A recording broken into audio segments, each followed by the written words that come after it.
MPSJ hari ini mengakui sedia maklum dengan isu pembuangan sampah haram di kawasan terbabit. Menurut MPSJ, pihaknya ada mengeluarkan permit menambak tanah kepada 3 pemilik berkenaan dengan syarat hanya sisa bahan binaan yang dibenarkan kekal di situ.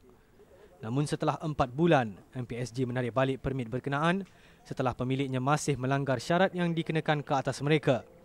Dalam tempoh mesyuarat dengan pemilik tanah dan wakil penduduk, MPSJ memberikan tempoh sebulan kepada mereka bagi membersihkan tanah masing-masing. Sekiranya mereka masih berdegil, membuang sampah ataupun tidak mengambil tindakan untuk membersihkan tanah masing-masing, maka dengan kerjasama pihak pejabat tanah dan daerah Petaling, tindakan tegas akan diambil untuk mencadangkan pada kerajaan negeri untuk merampas tanah tersebut.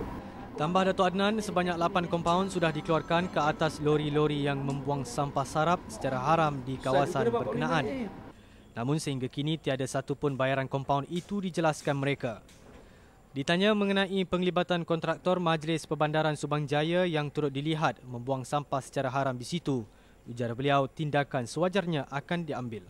Saya dah beri amaran keras pada kontraktor MPSJ, jika mereka terlibat dengan ini, saya akan rampas balik kerja mereka.